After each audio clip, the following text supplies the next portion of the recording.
Hello, beautiful people. Welcome back to my YouTube channel, P Square Chronicles. ಇವತ್ತು ನಾವು ಒಂದು interest ಆಗಿ ಇರುವ world of Mysore Pak store ಬಗ್ಗೆ మాట్లాడుಕೊಳ್ಳೋಣ బన్నీ. ఈరోజు మనం వరల్డ్ ఆఫ్ మైసూర్ పాక్ అనే స్టోర్ గురించి మాట్లాడుకుందాం వచ్చేయండి. ఇక్కడ సాంప్రదాయ మైసూర్ పాక్ నుంచి కొత్త ರುಚುల వరకు అన్ని దొరుకుతాయి. ಇಲ್ಲಿ ಸಾಂಪ್ರದಾಯಿಕ ಮೈಸೂರು ಪಾಕದಿಂದ ಹಿಡಿದು ಹೊಸ ರುಚಿಗಳವರೆಗಿನ ತಿನಿಸುಗಳು ಸಿಗುತ್ತವೆ. ಮೈಸೂರಿನ ಸಿಹಿ ಲೋಕವನ್ನು ನಾವು ಒಟ್ಟಿಗೆ ಅನ್ವೇಷಿಸೋಣ ಬನ್ನಿ. ಮೈಸೂರ್ ತೀಪಿ ಲೋಕಾన్ని అందరం కలిసి అన్వేషించేద్దాం వచ్చేయండి. ಇಲ್ಲಿ ನೀವು ತಾಜಾ ಮೈಸೂರ್ ಪಾಕ್ ತಯಾರಾಗುವುದನ್ನು ನೇರವಾಗಿ ನೋಡಬಹುದು. ఇక్కడ మీరు తాజా మైసూర్ పాక్ తయారీని ప్రత్యక్షంగా చూడవచ్చు.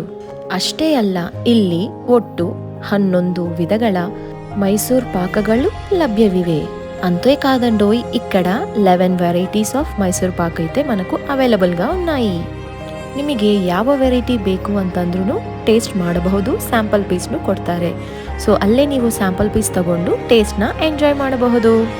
అంతేకాదండోయ్, ఏ మైసూర్ పాక్ తినాలి అని ఆలోచించనక్కర్లేదండి.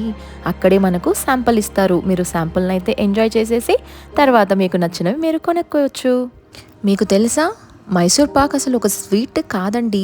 దానికి ఒక పెద్ద ಹಿಸ್ಟ್ರಿನೇ ఉందని చెప్పాలి. ನಿಮಗೆ ಗೊತ್ತಾ, ಮೈಸೂರು ಪಾಕವು ಒಂದು ಸಿಹಿ ಅಲ್ಲ, ಅದಕ್ಕೆ ಒಂದು ದೊಡ್ಡ ಹಿಸ್ಟರಿನೇ ಇದೆ. ಅದು ಏನಂತ ತಿಳ್ಕೊಳ್ಳೋಣ ಬನ್ನಿ. ಮೈಸೂರಿನ ಅರಮನೆ ಅಡುಗೆ ಮನೆಯಲ್ಲಿ ಹುಟ್ಟಿದ రాజమನೆతನದ సిహి. మైసూర్ రాజమహల్ వంటగదిలో పుట్టిన ఒక రెసిపీనే ఈ మైసూర్ పాక్. అసలు ఈ మైసూర్ పాక్ స్టోరీ ఏంటంటే, మైసూర్ మహారాజైన కృష్ణరాజ వడియర్ 4 కాలంలో రాజమహల్ వంటగాడైన కాకసూర మడప్ప ఒక కొత్త స్వీట్ తయారు చేస్తూ అందులో బేసన్, నెయ్యి, చక్కెర లేదా బెల్లంతో చేసిన ఒక మిశ్రమాన్ని రాజుకైతే వడ్డించాడు. ఆ స్వీట్ తింటుంటేనే నోట్లో కరిగిపోవడంతో రాజుకు భలేగా నచ్చేసింది. అప్పుడు రాజేమన్నాడో తెలుసా, అసలు ఈ స్వీట్కి పేరేంటి అని అనడంతో తడబడిన ఆ వంటగాడు టక్కుమని మైసూర్ పాక్ అని చెప్పేశాడు. పాక్ అంటే చక్కెర పాకంలో బేసన్ని వేయడం వల్ల పాక్ అని చెప్పాడు. సో అప్పటి నుంచి ఇది మైసూర్ పాక్ అని ప్రసిద్ధి చెందింది. ಮೈಸೂರ್ ಮಹಾರಾಜ ಕೃಷ್ಣರಾಜ ಒಡೆಯರ್ 4ರ ಕಾಲದಲ್ಲಿ ಅರಮನೆ ಅಡುಗೆ ಮನೆಯಲ್ಲಿ ಅಡುಗೆಗಾರ ಕಾಕಸೂರ ಮಡಪ್ಪ ಒಂದು ದಿನ ಹೊಸ ಸ್ವೀಟನ್ನು ತಯಾರಿಸುತ್ತಿದ್ದರು. ಅವರು ಬೇಸನ್, ತುಪ್ಪ, ಸಕ್ಕರೆ ಸೇರಿಸಿ ಒಂದು ಸಿಹಿಯನ್ನು ತಯಾರಿಸುತ್ತಿದ್ದರು.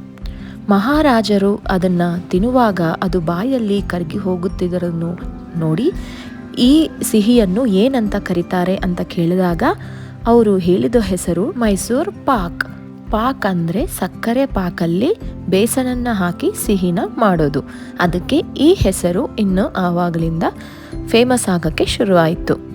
ఈ స్టోర్ వచ్చేసి మైసూర్లో ఉందండి. మైసూర్లో చాముండి హిల్స్కి వెళ్ళే దారిలోనే మనకి దొరుకుతుందన్నమాట. పార్కింగ్ స్పేస్ కూడా చాలానే ఉంది. దాని పక్కలోనే రామ్రాజ్ ಕಾಟನ್ ಕೂಡ ఉంది. ఎవరైనా ಶಾಪಿಂಗ್ చేసేవాళ్ళు ಶಾಪಿಂಗ್ ಕೂಡ చేసుకోవచ్చు.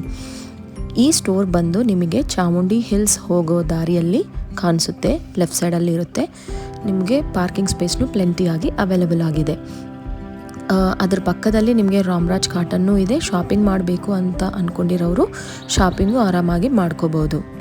For more interesting stuff, please do like and share and subscribe. Thank you for watching. Bye bye.